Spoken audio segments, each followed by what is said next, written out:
का तिलक अपने माथे पर लगाए और जो इस माटी को प्रणाम करे वो केवल प्रणाम करने मात्र से ही सारे पापों से मुक्त हो जाएगा। ये भक्तों की महिमा, ये भक्तों की महिमा। वाह, सारी दुनिया देखेगी कि धन्य है यहाँ के भक्त और धन्य है आपकी श्रद्धा को हम बार बार प्रणाम करते हैं। भगवान श्री कृष्ण, भगवान श्री कृष्ण जब 2 दिन का कह, अच्छा ये बताओ, जब भगवान गोपियों को कहकर गए कि मैं 2 दिन बाद आऊंगा तो आए क्यों नहीं? क्यों नहीं आए?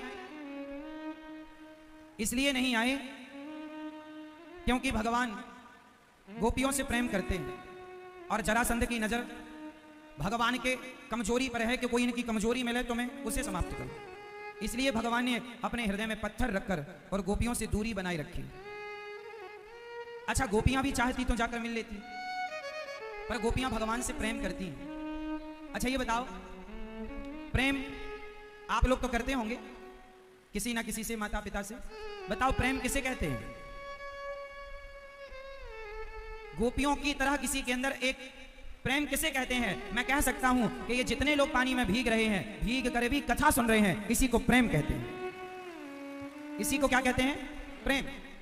आपने कभी ऐसा नजारा देखा, ऐसा दृश्य देखा? नहीं। संभाल के रखना अपने हृदय में इस नजारे को, कैद कर लेना अपनी आंखों में सदा के लिए। याद रह जाएगी कि वैशाली के इस मैदान में, मेरठ की इस धरती पर कथा सुनने गए थे और दिव्य कृपा की बरसात ठाकुर जी के द्वारा हुई और हम सब उस प्रेम में खोए रहे। भगवान के प्रेम में गोपियां चाहती तो जाकर, मथुरा वृंदावन से 10 किलोमीटर है, बहुत ज्यादा दूरी नहीं, 2 घंटे का रास्ता पैदल, चाहती तो मिल लेती पर नहीं, क्योंकि प्रेम करती। अच्छा बताओ, प्रेम का मतलब क्या होता है? प्रेम में कुछ लेने की इच्छा होती है या प्रेम में कुछ देने की इच्छा होती है? जोर से। जहां लेने की इच्छा होगी वहां स्वार्थ होगा। जैसे माँ और बेटे के प्रेम में, माँ बेटे से कुछ लेना नहीं चाहती, माँ तो अक्सर हमेशा बेटे को खुशी देना चाहती है, सब कुछ देना चाहती है। जैसे माँ अपने पुत्र को देना चाहती है, जैसे शिष्य अपने गुरु को देना चाहता है, गुरु अपने शिष्य को ज्ञान देना चाहता है। जहां प्रेम है वहां देने का भाव है, लेना नहीं। तो जब भक्त से कोई प्रेम करता है, भगवान से भक्त, तो भगवान से लेने का यदि विचार है तो वो स्वार्थ होगा। और जहां प्रभु हम तो आपसे प्रेम करते हैं, कुछ लेना नहीं चाहते, हमें आप अच्छे लगते हैं, हम आपकी शरण में, हम आपसे कुछ चाहते नहीं, ये प्रेम है। गोपियां भगवान से कुछ चाहती नहीं थी कि आप हमें ये दो, वो वस्तु नहीं। गोपियां भगवान से वस्तु नहीं, भगवान से भगवान को चाहती थी, मांगती थी भगवान से क्या? हे कन्हैया, आज मैं आपसे आपको मांग रही हूं, आज मैं आपसे आपको मांग रही हूं। भगवान से भगवान को मांगा गोपियों ने, और कुछ नहीं चाहा, केवल हे गोविंद आप मिल जाओ, और क्या चाहिए? भगवान देखो, जहां प्रेम है ना वहां गोपियों की तरह स्थिति होगी। अच्छा एक बात बताओ,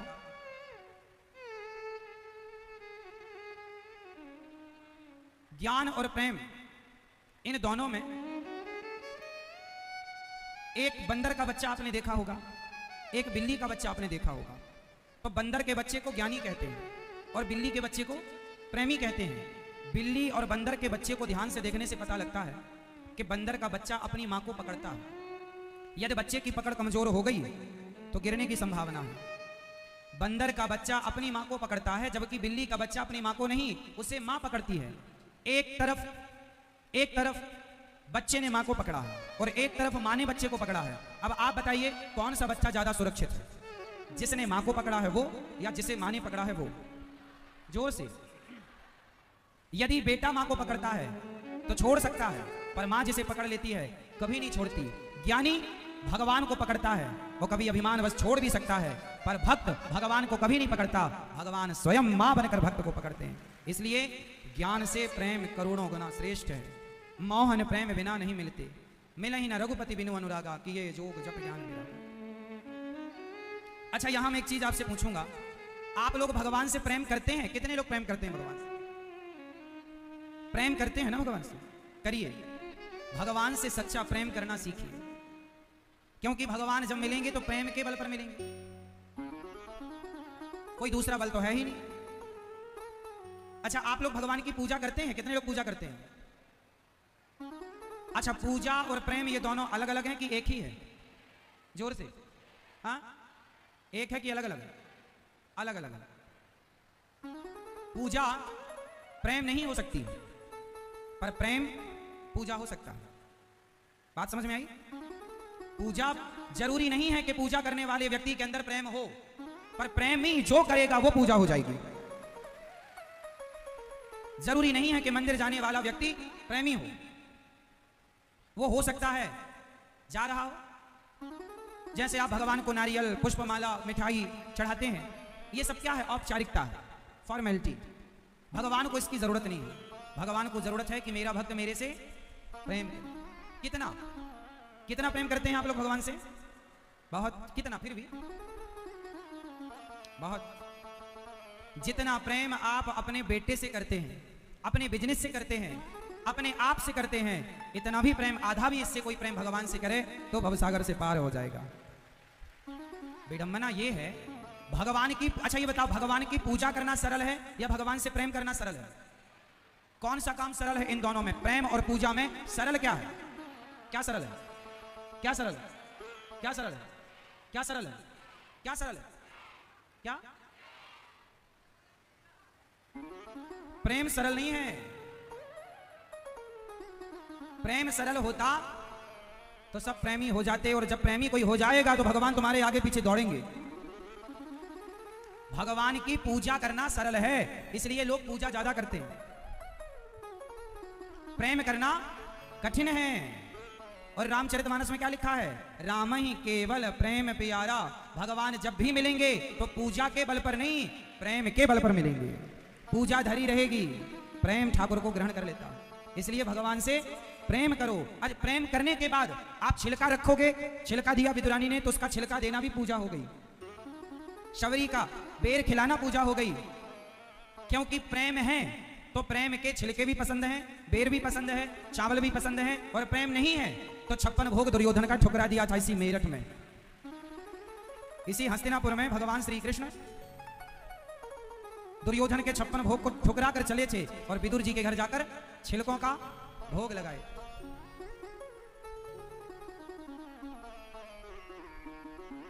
आज बहुत कठिन परीक्षा ले रहे हैं भगवान, देखते हैं। रोज तो थोड़ा देर बरस के चुप हो जाते थे, आज तो चुप ही नहीं हो रहे हैं। लगता है कथा पूरी होने का दुख इंद्र को भी है कि अब भाई रो रहे हैं, आज कथा पूरी हो जाएगी, अब कल से क्या होगा, क्या सुनेंगे।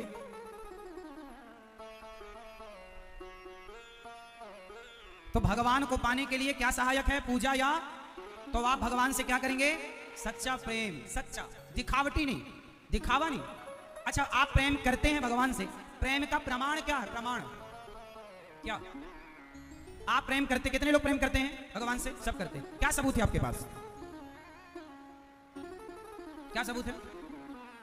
जो प्रेम करता होगा भगवान से, वो भगवान से प्रेम करने वाला भगवान की याद में रोता जरूर होगा। क्योंकि आप जिससे प्रेम करते हैं उसके लिए आप रोते बहुत।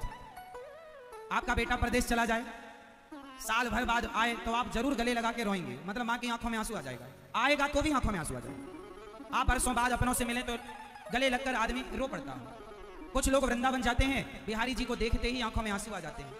जब आंखों में आंसू आ जाए समझ लेना कि आपने प्रेम किया है, और प्रेम में ही रोया जाता है। और रो करके गोपियों ने पुकारा, रो करके भरत जी ने पुकारा, कन्हैया को एक रोज रो कर पुकारा, कृपा पात्र किस दिन बनूंगा तुम्हारा। इसलिए आप अकेले में एक कमरे में बंद होकर जब पूजा करने बैठा करो तो भगवान के प्रेम में रोया करो। अच्छा, क्या कह के रोएंगे? क्या कहना चाहिए? हाथ जोड़ो, मैं तुम्हें बताता हूं। हाथ जोड़िए सब लोग, ध्यान से सुनिएगा। भगवान से क्या कहना है?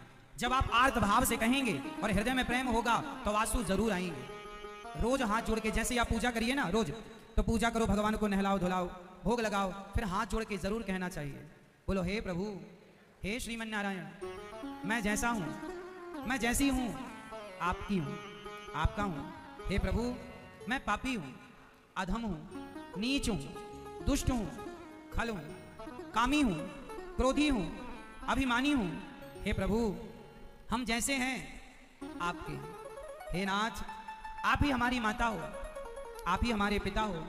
हे श्याम सुंदर, हे पतित पावन, हे करुणा सिंधु, हम पर कब करुणा करोगे? हे नाथ, हमें कब अपना दर्शन दोगे? हे प्रभु, हम जन्म जन्म के पापी हैं, पर जैसे हैं आपके हैं। हे गोविंद, हे गोपाल, हमें आपका ही सहारा है, आपके सिवा हमें किसी का सहारा नहीं। हे नाथ, मैं आपकी हूं, मैं आपका हूं। गोविंद सहारा तेरा है, गोविंद सहारा तेरा है, गोपाल सहारा तेरा है, गोपाल सहारा तेरा है, नंदलाल सहारा तेरा है, नंदलाल सहारा तेरा है, गोपाल सहारा तेरा है, गोपाल सहारा तेरा है, नंदलाल सहारा तेरा है, नंदलाल सहारा तेरा है। हे गोविंद, हमारा आपके सिवा कोई नहीं है, आप ही हमारे सर्वस्व हो। ऐसी प्रार्थना रोज किया करो और भगवान को टुकुर टुकुर देखा करो, और भगवान के लिए इतना प्रेम हो आपके भीतर, इतना प्रेम हो आपके भीतर कि आपकी आंखों में अपने आप आंसू बरसने लग जाए, अश्रुपात होने लग जाए। एक पूजा होती है शारीरिक पूजा, जो शरीर से की जाती है, जैसे कि भगवान को नहलाना, वस्त्र पहनाना, पुष्प चढ़ाना, ये पूजा शारीरिक है। ये आप लोग करते होंगे, करना भी चाहिए। जैसा कि सवेरे जल्दी जागकर एक थाली नहाकर स्नान करके सूर्य भगवान को जल चढ़ाकर एक थाली लो, थाली पर चंदन से स्टार बनाओ, उस स्टार पर बीच में ओम लिखो, ऊपर नमो लिखो, फिर नारायणाय ऐसे लिखकर तुलसी चढ़ाकर उस यंत्र की पूजा करो। भगवान को बिठाओ, जल से दूध से भगवान को, लड्डू गोपाल जी को, शालिग्राम भगवान को नहवाओ। ये शारीरिक पूजा है, नहवाओ, फिर पहुंचो, फिर उनका श्रृंगार करो, फिर श्रृंगार के बाद उन्हें दर्पण दिखाओ, फिर भोग लगाओ, फिर आरती उतारो, फिर कीर्तन करो, प्रसाद बांटो सबको, खिलाकर ठाकुर जी को कीर्तन करो, भगवान के लिए नाचो। ये शारीरिक पूजा है। भगवान को सबसे प्रिय क्या है? आप बताओ, सबसे प्रिय क्या है भगवान को? जोर से। कीर्तन। 20 मिनट, आधा घंटा रोज कीर्तन किया करो। पति पत्नी, दादा दादी, परिवार, बेटा बेटी सब बैठो, आधा घंटा रोज रोज कीर्तन करो। गोविंद सहारा तेरा है, गोविंद सहारा तेरा है, सीताराम सीताराम सीताराम सीताराम सीताराम सीताराम सीताराम सीताराम, राधे श्याम राधे श्याम राधे श्याम राधे श्याम राधे श्याम राधे श्याम राधे श्याम राधे श्याम, सीताराम सीताराम सीताराम सीताराम सीताराम सीताराम सीताराम सीताराम, राधे श्याम राधे श्याम राधे श्याम राधे श्याम राधे श्याम राधे श्याम राधे श्याम राधे श्याम, गोविंद सहारा तेरा है, गोविंद सहारा तेरा है, गोपाल सहारा तेरा है, गोपाल सहारा तेरा है, सीताराम सीताराम सीताराम सीताराम सीताराम सीताराम सीताराम। कंजूसी नहीं करिएगा, भगवान का नाम लीजिए। और कीर्तन घर में ऐसे करना है, रोज भगवान को कीर्तन सुनाया करो। चैतन्य महाप्रभु, गौरांग महाप्रभु दिन भर कीर्तन करते थे।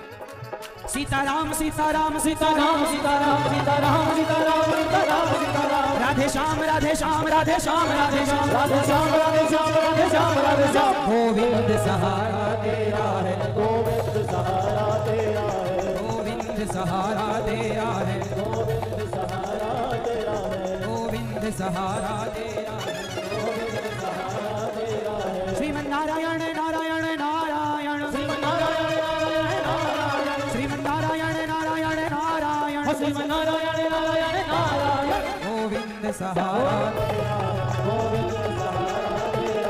गोविंद सहारा तेरा है, गोविंद सहारा तेरा है, गोविंद सहारा तेरा है, गोविंद सहारा तेरा है, गोविंद सहारा तेरा है। ऐसे कीर्तन घर में रोज करेंगे आप। कितने लोग करेंगे आज से? भगवान को कीर्तन बहुत पसंद है, रोज सुनाओ। और मैं आपको एक लिखित में गारंटी देकर जाऊंगा, आप कहो तो साइन कर दूं स्टाम्प पेपर पर। जो व्यक्ति कीर्तन करेगा, जो व्यक्ति भगवान के नाम का आश्रय लेगा, जीवन में वो कभी दुखी नहीं होगा। यदि दुख आएगा तो छू करके निकल जाएगा। बाल भी बांका नहीं कर सकता कोई आपका, पर रोज कीर्तन का संकल्प लेना पड़ेगा। कीर्तन रोज। एक मैया मेरे पास आई, महाराज मैं बड़ी दुखी हूं, क्या करूं? मैंने बोला मैया कीर्तन किया करो। ऐसे ही बताया उसको भी कीर्तन करके, मैया ऐसे कीर्तन। महाराज कुछ और बताओ। अब बताओ क्या बताएं? क्या भगवान के नाम से बड़ा कुछ है? यदि हो तो आप लोग मुझे बताने की कृपा करें।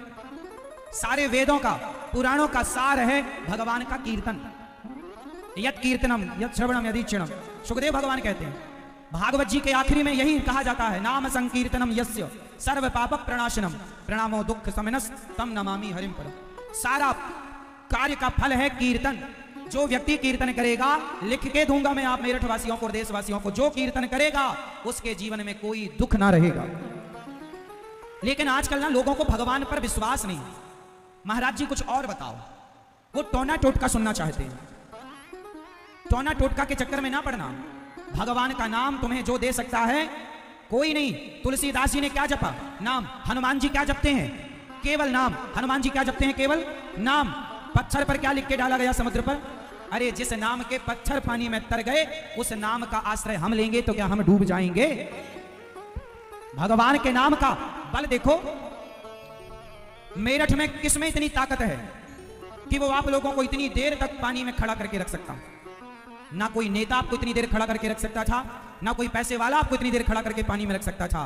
केवल भगवान के नाम की ताकत है ये देखो, ये ताकत नाम की है। ये भगवान नाम की ताकत है। बताओ कोई नेता खड़ा करके रख सकता है इतनी देर? कोई पैसे वाला आपको खड़ा करके रख सकता था? आप लोगों के पांव पानी में डूब गए, पानी में आप लोग बैठे हैं। बताओ, पानी बरस रहा है, पानी में भीग रहे हैं, पानी में आप बैठे हैं, घुटनों तक पानी आपके पहुंच रहा है, आपके पांव डूब गए पानी में, फिर भी आप सुन रहे हैं। बताओ इससे बड़ी और क्या महिमा होगी भगवान के नाम की? आप लोग यहां क्यों बैठे हैं? केवल भगवान के नाम और कथा के लिए। इसलिए कीर्तन करो, कीर्तन करो। कलयुग केवल, जोर से, कलयुग केवल नाम आधारा। और एक बात बताएं, लोग कीर्तन नहीं करते, नाम जप नहीं करते और कहते महाराज जी हमारा दुख दूर नहीं हुआ। अरे भैया, दीपक जलाओ तो अंधकार अपने आप चला जाएगा। अब आप दीपक ना जलाओ और कहो महाराज जी अंधकार तो जा ही नहीं रहा, मैं दीपक जलाने का सोच रहा हूं, सोचा कि पहले अंधकार चला जाए फिर दिया जलाऊंगा। नहीं, तुम दिया जलाओ, अंधकार फौरन जाएगा, तुरंत। उसी तरह तुम कीर्तन का दिया जलाओ, दुख का अंधकार समाप्त तुरंत होगा, तुरंत। कीर्तन पर विश्वास, नाम पर विश्वास। कलयुग केवल नाम आधारा, सुमरि सुमरि नर उतरहि पारा। ये नाम की महिमा।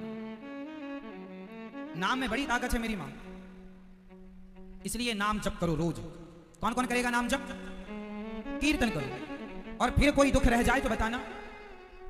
भगवान के नाम से बड़ा क्या है? राम से बड़ा राम का अंत में निकला यही परिणाम। राम से बड़ा नाम बहुत बड़ा। इसलिए श्रद्धा रखो। 1 करोड़ कम से कम नाम जप कर लो। इसके बाद तुम्हें अपने आप दिखने लग जाएगा कि इसकी महिमा क्या। फिर तुम्हें समझाना नहीं पड़ेगा। अभी हमें समझाना पड़ रहा है, फिर तुम्हें समझाना नहीं पड़ेगा। अपने आप तुम दूसरों को समझाओगे भैया नाम जप करो। बड़ी महिमा। भगवान से प्रेम, नाम जप इतना हो प्रेम से कि आंखों में आंसू आते हों और नाम जप चल रहा, श्रीमन्नारायण श्रीमन्नारायण श्री कृष्ण गोविंद हरे मुरारी हे नाथ नारायण। कीर्तन चल रहा और आंसू बह रहे हैं। वाह, ऐसे भक्त कहीं मिल जाए तो दंडवत प्रणाम कर लिया करो ऐसे भक्तों को। तो आप लोग कीर्तन करेंगे और विश्वास के साथ करेंगे। कौन कौन करेगा? तो आप लोग भगवान को कीर्तन सुनाया करो बढ़िया प्रेम से।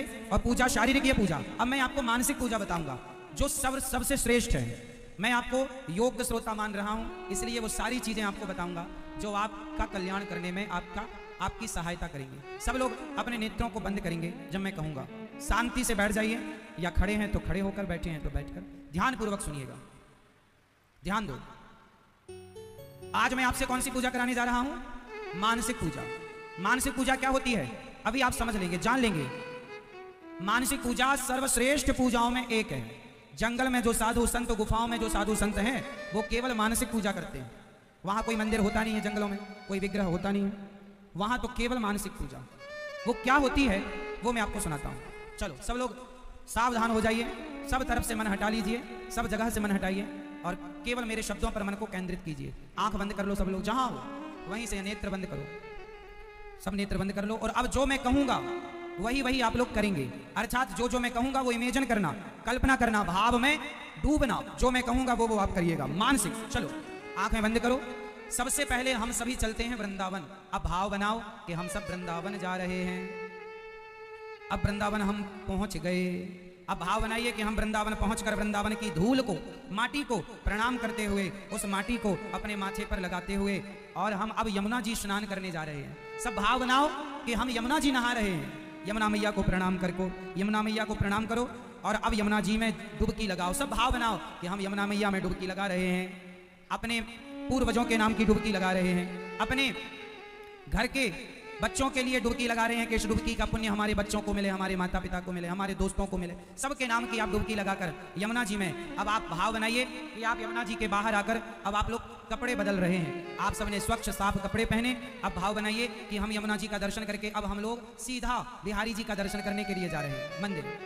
अब हम बिहारी जी की चौखट पर पहुंचकर चौखट को प्रणाम कर रहे हैं। सब लोग भाव बनाओ कि हम मंदिर की चौखट को प्रणाम करते हुए मंदिर में प्रवेश कर रहे हैं।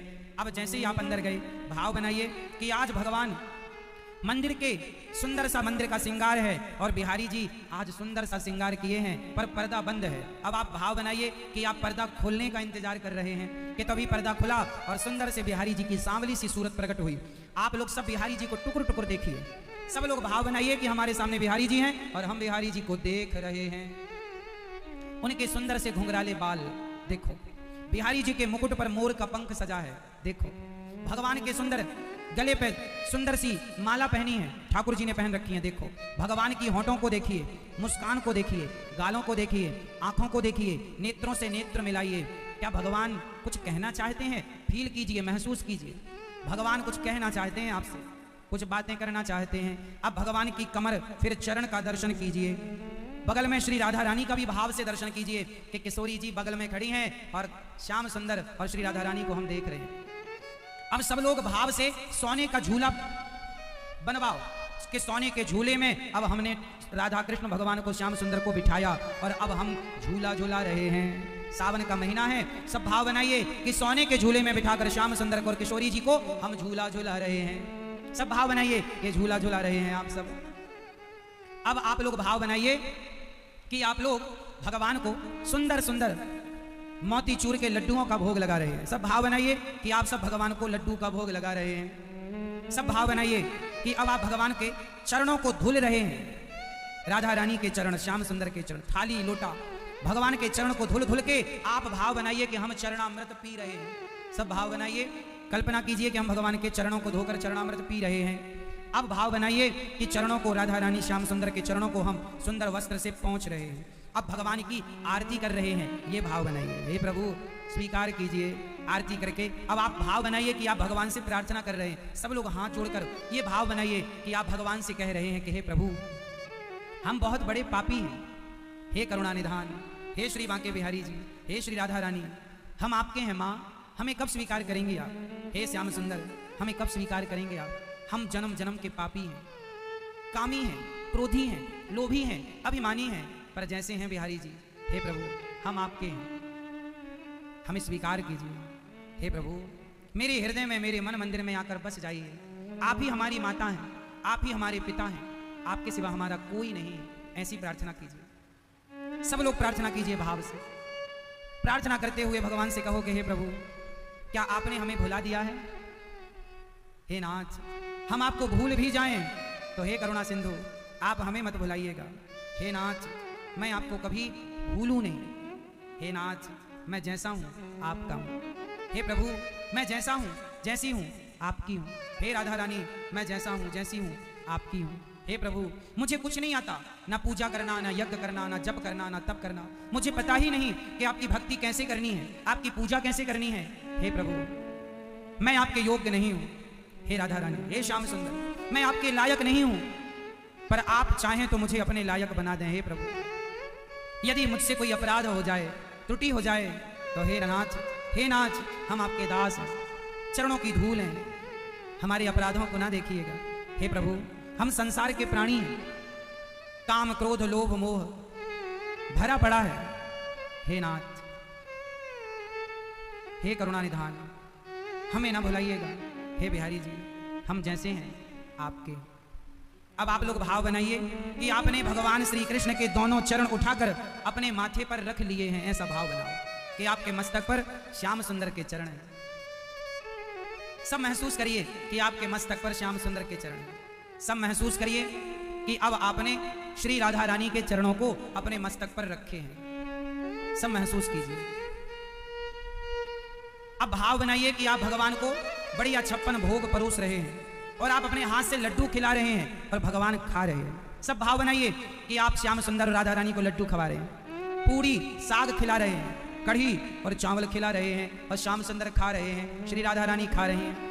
भाव बनाइए कि आप उन्हें खिला रहे हैं और वो आपके हाथ से खा रहे हैं। मेवा मिष्ठान खिलाइए, अब जल पिलाइए, अब भगवान के मुंह को साफ कीजिए किसी वस्त्र से। अब हाथ जोड़कर बस यही प्रार्थना कीजिए कि हे प्रभु, मेरे हृदय में आप सदा के लिए विराजमान हो जाएं। हे राधा रानी, हे श्याम सुंदर, मेरे हृदय में सदा के लिए बस जाइए। और हे नाथ, मैं आपको कभी भूलूं नहीं। सब लोग बोलिए, हे नाथ, मैं आपको कभी भूलूं नहीं। हे नाथ, मैं आपको कभी भूलूं नहीं। बस ऐसी प्रार्थना, ऐसी पूजा, ऐसी स्तुति आपको रोज करनी है। अब सब लोग अपनी आंखें खोल लीजिए। बताइए कितना समय लगा? 5 मिनट भी नहीं लगा। और 5 मिनट में आप कहां पहुंच गए? ना किराया लगा, ना खर्चा हुआ, ना थकावट हुई, ना धक्का लगा, और आप वृंदावन जाकर यमुना नहाकर बिहारी जी को अपने हाथ से खिलाकर उनके चरणों को माथे में रख के प्रार्थना करके वापस आ भी गए। इसे कहते हैं मानसिक पूजा। इसमें खर्चा कुछ नहीं है, लेकिन इसमें आपने अपने मन को लगाया। लोग कहते हैं ना, हमारा तो मन नहीं लगता। अभी बताओ, इतनी देर में आप में से किसी का मन भटका? बोलो। हमने भटकने के लिए उसे जगह दी ही नहीं। आप लोग मन को भटकने के स्पेस छोड़ के रखते हैं, हमने मन को बिजी कर दिया। ऐसे रोज अपने घर में बैठकर 10 मिनट, 5 मिनट, आधा, संत लोग तो 10-10 घंटे ध्यान में डूबते हैं। इसी का नाम है ध्यान। क्या है ये? अभी हमने आपका क्या कराया? ध्यान लगवाया। ध्यान ऐसे लगाया जाता, कल्पना की जाती है, इमेजिन किया जाता, हम वृंदावन गए, बिहारी जी का दर्शन। और भी इसे आप बढ़ाते चलो कि आप वृंदावन की परिक्रमा लगा रहे हैं, और बढ़ाओ कि आप गिरिराज जी की परिक्रमा लगा रहे हैं, और बढ़ाओ कि हम हरिद्वार गए, गंगा जी नहा रहे हैं, और बढ़ाओ हम अयोध्या जी गए, सरयू जी नहा रहे हैं, रामलला का भी। जब ध्यान में गए हो तो पूरे भारत का भ्रमण करके लौटना। जगन्नाथ जी भी जाओ, वहां का प्रसाद खा के आओ। मानसिक, कोई खर्चा नहीं। अब जैसे अभी हमने वृंदावन तक आपको पहुंचाया, अब आपके पास समय हो तो फिर आप आंखों बंद करके सीधे वहां से जगन्नाथ जी निकल जाएं। मन को, चल मन जगन्नाथ, समुद्र नहाओ, जगन्नाथ जी का दर्शन करो, उनके लिए रो। ऐसे ध्यान करते करते आंखों में आंसू आए। ये बाद का सब्जेक्ट है, आएगा, ऐसा भी होगा। लोग कहते हैं ना, भगवान दिखते नहीं, तुमको देखना आया नहीं। ऐसे 15 दिन ध्यान कर लो तुम, 16वें दिन तुम्हारी आंखों के सामने ना गोविंद प्रकट हो जाए तो कह देना फिर आप। भगवान दिखते हैं, देखने की काबिलियत चाहिए। ध्यान की विधि तो अपनाओ। इसलिए बड़े बड़े संत क्या कहते हैं? थोड़ा ध्यान करो। ऐसे ध्यान किया जाता है, ये ध्यान की पद्धति है। इस विधि से मैं आपको 1 घंटे का ध्यान करा सकता हूं, 2 घंटे का करा सकता हूं। आप कहो तो मैं आपको 5 घंटे तक ध्यान में ले जा सकता हूं, लेकिन समय नहीं होता, हम कथा सुनाने बैठे। लेकिन ध्यान आप वृंदावन आना, अब वहां पर हम आपको कुछ समय ध्यान के लिए देंगे। जहां वृंदावन आने वाले भक्तों को अब हम कुछ देर तक ध्यान कराना सिखाएंगे कि ध्यान कैसे किया जाता, भगवान के प्रेम में कैसे डूबा जाता है, जैसे गोपियां डूबती थी। आज भी हमारे वृंदावन में हमारे बहुत सारे संत हैं जो भगवान की ऐसी पूजा करते हैं, रोते हैं, नाम जप करते हैं, रोते, ध्यान में डूबे रहते हैं। वो स्थिति आपकी होनी चाहिए, वो स्थिति तक आपको पहुंचना चाहिए, और उसके लिए आपको शुरुआत यहां से करनी पड़ेगी।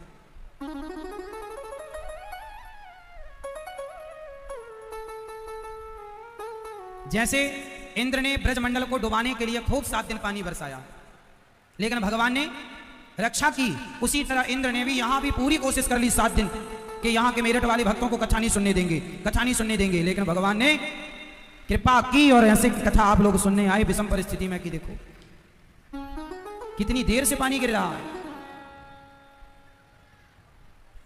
30-40 मिनट हो गए, ज्यादा हो गए, 1 घंटे हो गए। और हमारी माता देखो, 10 की 10 1 घंटे से बेचारी भीगती ही रही है।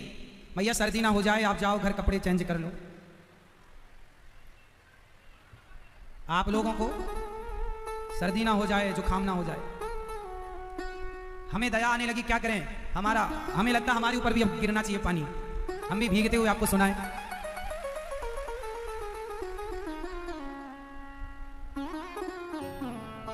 भगवान की कथा ये ध्यान की पद्धति है। तो आप कितने लोग आज से सदा अपने घर में बच्चों को ये सिखाना, आप ना माँ हो तो अपने बच्चों को ऐसे ध्यान करना सिखाया करो। पति हो तो पति पत्नी दोनों 10 मिनट बैठ जाओ चुपके से शांत और ध्यान करो। सबसे बढ़िया पूजा है ये, सबसे बढ़िया उपासना है ये। भगवान की कृपा से उद्धव जी महाराज जब गए तो भगवान ने हृदय में ब्रजमंडल का दर्शन कराया। भगवान का पहला विवाह माता रुक्मिणी जी से हुआ, दूसरा विवाह भगवान का जाम्बवंत की बेटी जाम्बवती से हुआ, तीसरा विवाह भगवान का जाम्बवंत की बेटी त्रेता युग की है, द्वापर में जाम्बवंत जी की बेटी से भगवान ने विवाह किया। एक बार भगवान को चोरी का आरोप लगाया गया कि कृष्ण ने सत्राजित की मणि चुरा ली। एक सत्राजित नाम के सज्जन थे, उनके पास एक वेश कीमती मणि थी जो सूर्य भगवान ने दी। भगवान ने एक बार मांगा कि इस मणि से प्रजा का उत्थान होगा। वो लगभग 100 किलो सोना रोज देती थी मणि। तो भगवान ने कहा इतना धन राजकोष में जमा होगा तो प्रजा का कल्याण होगा। सत्राजित ने नहीं दिया। प्रसेन मणि पहनकर सत्राजित के भाई जंगल गए और जंगल में शेर ने मार दिया। शेर को जाम्बवंत जी ने मारा और मणि ले जाकर अपनी बेटी को दे दी। यहां कलंक लग गया भगवान को कि इन्होंने मणि चुरा लिया। चोरी क्यों लगी? जो आपन चाहे कल्याणा सुजस सुमति सुभगति सुख नाना सो पर नार लिलार गुसाई तजाऊ चौथ के चंद की नाई। जो स्त्री अपना कल्याण चाहती है, पानी आपके घुटनों तक मतलब बढ़ता ही जा रहा है। पीछे भी पानी भर गया क्या है? चलो, जो इच्छा भगवान की। भगवान को कलंक लगा। भगवान को क्या लगा मेरी मां? क्योंकि भगवान रामचरितमानस के अनुसार पराई स्त्री और पराये पुरुष को नहीं देखना चाहिए। पराई स्त्री और पराये पुरुष को नहीं देखना चाहिए, मतलब गलत नजरिए से। जो अपना कल्याण चाहता हो वो पर नारी का त्याग करे। इसलिए हम आप लोगों से कहते हैं सदा एक बात कि आप अपने बच्चों को खूब पढ़ाओ लिखाओ, योग्य बनाओ, पर अपने बच्चों को, खासकर अपनी बेटियों को और अपने बेटों को पढ़ाओ, परंतु बेटों को बेटियों को यह समझाओ कि केवल पढ़ो। आजकल के बच्चे पढ़ने जाते हैं, पढ़ाई तो कम करते हैं, प्यार कर लेते हैं। क्या कर लेते हैं मैया? प्यार कर लेते हैं। कोई लड़की से प्यार हो गया, कोई लड़के से प्यार हो गया, दोनों रहने। आजकल शहरों में रिलेशनशिप का जमाना है। लोग कहते हैं लड़का लड़की साथ में रहते हैं। आज के पढ़े लिखे बच्चे हैं साथ में रहते हैं आधुनिकता के नाम पर। आजकल ना मैया एक सिस्टम चल रहा है कि लड़का लड़की शादी के पहले एक कमरे में एक साथ रहते हैं। काहे के लिए? पढ़ने के लिए। ऐसी पढ़ाई सही है? पर आजकल की लड़की और लड़के बहुत सारे तो ऐसे कर रहे हैं भैया। ये ट्रेंड चल रहा है आजकल, ये जमाना है ऐसा। रिलेशनशिप में रहते हैं बच्चे, और आजकल के पढ़ने लिखने जो बड़े बड़े स्कूल कॉलेज यूनिवर्सिटियों में पढ़ते हैं ना, वो कहते हैं कि जैसे प्यास लगने पर हम पानी पी लेते हैं, भूख लगने पर रोटी खा लेते हैं, उसी तरह जब हमारे अंदर कोई विषय वासना जागे तो हम उसे पूरा कर लेते हैं। वो केवल विषय वासना को प्यास और भूख की तरह लेते हैं। कोई भी लड़की हो, कोई भी लड़का हो, वो रह लेते हैं साथ में। देखो हमारे यहाँ यदि आप इसे परमिशन देते हैं तो हमारे यहाँ के कुत्ता बिल्ली रिलेशनशिप में ही रहते हैं। आज का ये जो मार्केट का ट्रेंड है, ये तो कुत्ता बिल्लियों वाला है। कोई भी लड़की हो, कोई भी लड़का, यदि तुम्हारा उद्देश्य केवल भोग विलास ही है तो सुनो, हमारे यहाँ ना मर्यादा है। क्या है? मर्यादा। लड़की किसमें रहे? मर्यादा। लड़का किसमें रहे? इसलिए हमारे यहाँ राम को मर्यादा पुरुषोत्तम कहा गया। और सीता मैया ने मर्यादा की लक्ष्मण रेखा पार की तो कष्ट उठाना पड़ा माता सीता को। तो माता सीता को उठाना पड़ा तो आप बच जाओगी। इसी रिलेशनशिप के कारण कहीं लड़कियों के 35 टुकड़े हो जाते हैं तो कहीं लड़कियां कुकर में पका दी जाती हैं, इसी चक्कर में। इसलिए बच्चों को पढ़ाना बुरा बिल्कुल नहीं है, खूब पढ़ाना चाहिए, पर चरित्र ना चला जाए। आप डिग्रियां लेकर आए पर चरित्र गवा दिए तो डिग्रियों का कोई करेगा क्या साहब? कीमत डिग्री की कीमत नहीं है। हमारे यहाँ कीमत कभी डिग्री की रही नहीं। हमारे यहाँ तो चरित्र पूजता है। हमारे यहाँ पूजा किसकी है? जोर से। भारत को भारत रहने दिया जाए, इंग्लैंड जापान ना बनाया जाए। वहां पर ऐसा है, अमेरिका इत्यादि पश्चिमी देशों में ऐसा है। होता होगा कई देशों में ऐसा होता, पर वहां और यहां अलग सिस्टम है। हम भारतीय हैं, हमारे पास ज्ञान देने वाले वेद पुराण हैं, उनके पास ज्ञान की कमी है, इसलिए वो ऐसा करते हैं। वो चरित्र को महत्व नहीं देते। अच्छा ये बताओ, चरित्रवान 84 लाख योनियों में कौन हो सकता है? क्या कुत्ता बिल्ली से आप चरित्र की कामना करोगे? जोर से, जोर से। इंसान मनुष्य यदि चरित्रवान ना हुआ तो वो कुत्ता बिल्ली से ज्यादा नहीं है। कुत्ता बिल्ली है वो, जानवरों की तरह। क्यों जी? यदि आपके अंदर चरित्र नहीं है, आपका कैरेक्टर नहीं है, तो फिर आपके अंदर क्या है? हड्डी मांस की हमारे यहां कीमत नहीं है, चरित्र की कीमत। हमारे यहां पतिव्रता स्त्रियां होती हैं। पतिव्रता वो जो अपने पति को, पति के सिवा पराये पुरुष को ना दिखे। पत्नीव्रता पुरुष जो अपनी पत्नी के सिवा पराई स्त्री ना देखे। यहां पुरुष भी पत्नीव्रता और पत्नी भी पतिव्रता। ऐसी स्त्रियों और ऐसे पुरुषों का यह भारत देश है जहां चरित्र को बहुत मायने रखा जाता है। आजकल के लड़का लड़की प्यार कर लेते हैं, शादी कर लेते हैं, माँ बाप को बताते भी नहीं, शादी में, अपनी शादी में बुलाते भी नहीं। शादी कर ली, बोले हम इस लड़की से प्यार करते हैं। अब पूछो इन लड़कों से कि जिस माँ ने तुम्हें जन्म दिया, तुम्हारा मलमूत्र धोया, तुम्हें उस माँ से तो प्यार हुआ नहीं, इस लड़की से प्यार हो गया, इस लड़के से प्यार हो गया। अच्छा ये बताओ, आजकल जो लड़का लड़की एक दूसरे से प्यार करके ले लेकर के भाग जाते हैं, आप क्या कहते हैं? इनका प्यार असली है या नकली है? जोर से। असली है ये लेके भाग जाने वाला? असली है? नकली है? एक्चुअली ये प्यार है ही नहीं। ये क्या है बताओ आप लोग? ये क्या है? ये प्यार है ही नहीं, ये केवल वासना है। उस वासना की पूर्ति करना चाहती है लड़की, लड़का उनके अंदर भरा पड़ा है वासना का, वो उसे पूरा करना चाहते हैं। इसलिए उस एज में समझ में नहीं आता कि आगे क्या निर्णय लें। जवानी अंधी होती है ना, जवानी, जोर से, अंधी। और अंधा सही निर्णय कैसे लेगा? जब वो जवानी से उबरता है तब समझता है कि मैंने तो बहुत बड़ी गलती कर दी। जब उसके अंदर से काम का, विषय वासना का भूत उतर जाता है तब वो उसे ख्याल, अरे हमने तो गलत किया, हमने इस वासना के लिए हमने अपनी माँ छोड़ दी, हमने अपना पिता छोड़ दिया, हमने अपने रिश्ते छोड़ दिए, उस माँ को छोड़ा जो माँ, उस पिता को छोड़ा जो बाप हमारे लिए ओवर टाइम काम करता था, चप्पल घिस गई, कपड़ा फट गया तो भी पैसा हम पर खर्च करता था। स्वयं पर बाप पैसा खर्च नहीं करता, अपने बच्चों के लिए बचा बचा के रखता। कुछ लड़कियां, कुछ लड़के उस बाप के बलिदान को ना समझकर काम में अंधी होकर, जवानी में अंधी होकर अपने माँ बाप को छोड़कर चली जाती हैं। आपने तो चलो शादी कर ली, किसी लड़के से घर बसा लिया, कभी पलटकर देखा है कि आपके माँ बाप का क्या होता होगा? जिस गली से गुजरते होंगे ना तुम्हारी माँ बाप, लोग ताने मारते हैं, अरे इसकी बेटी भाग गई, अरे इसका बेटा भाग गया।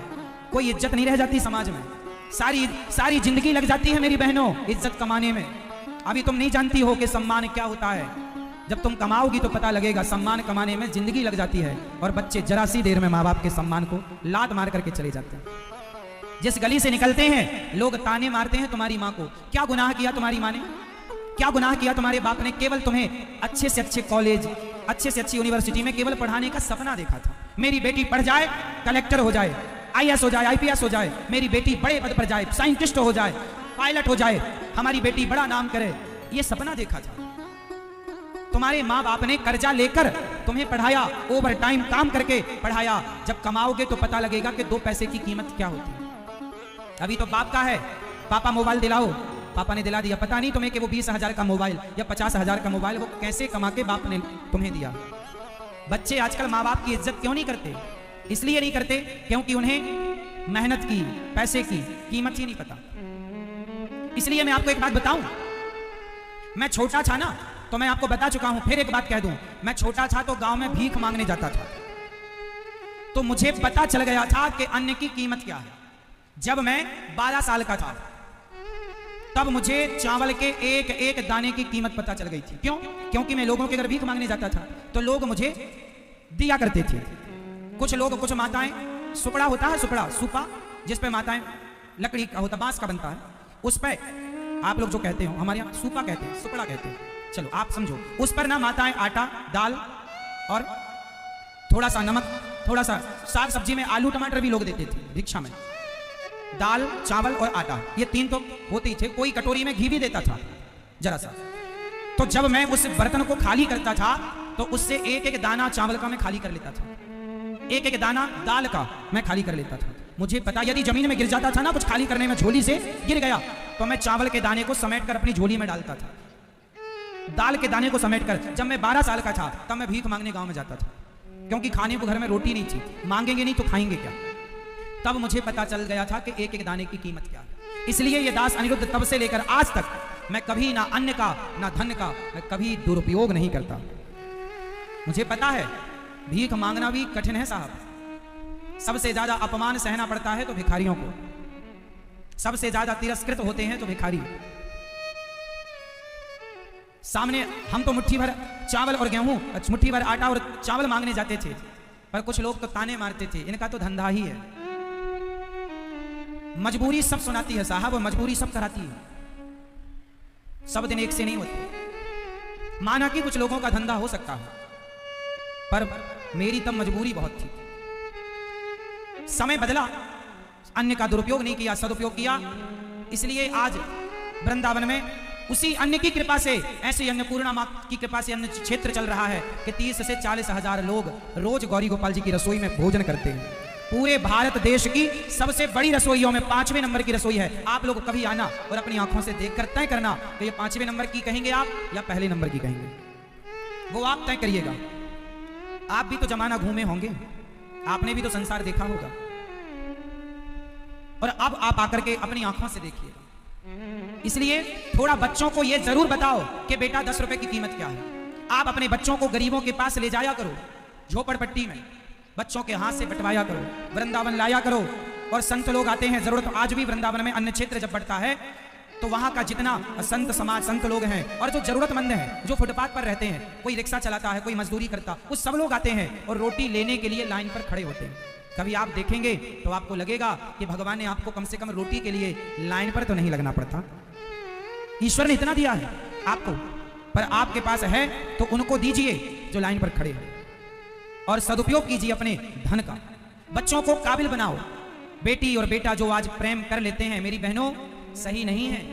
और एक बात और मैं क्लियर बता दूं, खासकर लड़कियों से बताऊं, बहनों से, कि कोई लड़का आपसे कहे कि मैं आपसे प्यार करता हूं, आपको आई लव यू भी लिखकर भेजे, तो आप उसके झूठे आई लव यू पर मत जाना।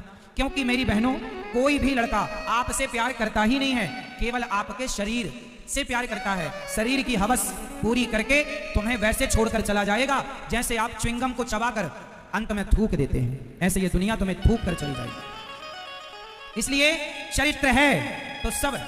यदि आप चरित्रवान हैं तो आपसे कोई आंख नहीं मिला सकता, और यदि आपका चरित्र खत्म हो गया तो आप किसी से आंखें नहीं मिला सकते। ये ताकत है चरित्र की। आप आंखें मिलाकर बात तब कर सकते हैं जब आप पैसे वाले हैं। महत्व नहीं रखता, पैसे तो वैश्या के पास भी होते हैं, पैसा महत्व नहीं रखता। अपने बेटों को पैसे वाला बाद में बनाइए, चरित्रवान पहले बनाइए। आपके पास चरित्र है, आपके पास, तो आप आंखें मिलाकर बात करेंगे। चरित्र गया तो क्या बचा? इसलिए चरित्र। कोई लड़का आपसे प्यार, झूठे प्यार के चक्कर में पड़ो ही मत। आजकल के जमाने में क्या होता है, किसी लड़की और किसी लड़के की आजकल दोस्ती कहां होती है पता है? फेसबुक पर, इंस्टाग्राम पर, व्हाट्सएप पर आजकल दोस्ती होती है। और दोस्ती हुई, वहीं दोस्ती हुई और उसी फेसबुक पर प्यार भी हो गया। हाँ, बहुत पहले एक गीत तैयार हुआ था, आपको पता? वो गीत मेरे संग गाओ, दिल लगी ने दी हवा।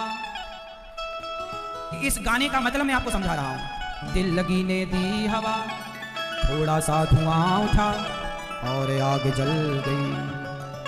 और तेरी मेरी दोस्ती, तेरी मेरी दोस्ती।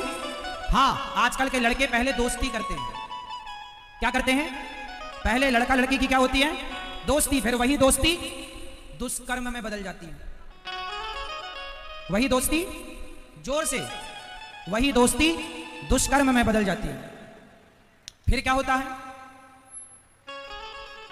लड़का तुम्हारा यूज करके चला गया। कल को जब तुम्हारा विवाह होगा और तुम किसी की पत्नी बनोगी, लड़की स्त्री से हम कह रहे हैं, लड़कों से भी कह रहे हैं कि जब आप कल को किसी की स्त्री बनोगी और आपने पति के पहले ही किसी पर पुरुष का स्पर्श संग कर लिया, तो आप क्या सारी जिंदगी, क्या आप अपने आप को पतिव्रता स्त्री कह पाओगी? कह पाओगी ना। पतिव्रता नारियों की लिस्ट से सदा के लिए आप चली गई, क्योंकि आपने पति के पहले भी किसी पर पुरुष से संबंध रखा। और ये किसी भी पुरुष से संबंध रखने का काम ये पतिव्रता स्त्री का नहीं, ये तो वैश्याओं के काम है। ये तो वैश्याओं के काम है। इसलिए अपनी बेटी और अपने बेटों को चरित्रवान बनाओ। स्वामी विवेकानंद जी विदेश गए, एक सुंदर महिला आई, वाह आप कितने सुंदर हैं, एक बेटा मुझे आपसे मिल जाएगा तो मैं खुश हो जाऊंगी। स्वामी जी बोले मेरे से आप बेटा लेना चाहती हो? हाँ, आप मेरे पति बन जाओ, मैं आपकी पत्नी। स्वामी जी बोले मेरा बेटा मेरे जैसा होगा कि नहीं, इसलिए आज से मैं तेरा बेटा, तू मेरी मां। चरित्र ना गवाया उन्होंने। ये दुनिया तो बैठी है साहब तुम्हारा चरित्र लूटने को, तुम तैयार तो हो? आज के जमाने में तो यही चल रहा सबसे ज्यादा। आज के जमाने में देह का सौदा बहुत चल रहा है, जिसे देह व्यापार कहते हैं, जिसे वैश्यावृत्ति कहते हैं। आज के जमाने में तो कोई काम ना मिला तो वैश्यावृत्ति चालू खूब चल रहा है। इस माहौल से बचना बचाना अपने आप को, आपका आध्यात्म, आपका सत्संग आपको बचा के रखेगा हर बुराई से। इसलिए अपने आप को सत्संग से जोड़ के रखिए, आध्यात्म से जोड़ कर रखिए। कल हमने बताया था कि पत्नी का होना क्यों जरूरी है, कल बता चुके। इसलिए समय से बेटी का विवाह कर देना। 30-30 साल की बैठी है बेटी, शादी नहीं कर रहे हो आप। 30 साल में तो क्या लहर कहां से कहां पहुंच रही है उसकी, ज्वार भाटा समुद्र अपनी मर्यादा तोड़ देता है। ऐसे ही तुम्हारी बेटी हो या बेटा हो, तुम्हारे बाप दादे बहुत ज्यादा समझदार थे, तो सही वक्त पर विवाह करने का निर्णय लेते थे। बताओ आज जितना लेट विवाह करेंगे आप बेटी और बेटों का, उतना ज्यादा बच्चों के बिगड़ने की संभावना है भाई।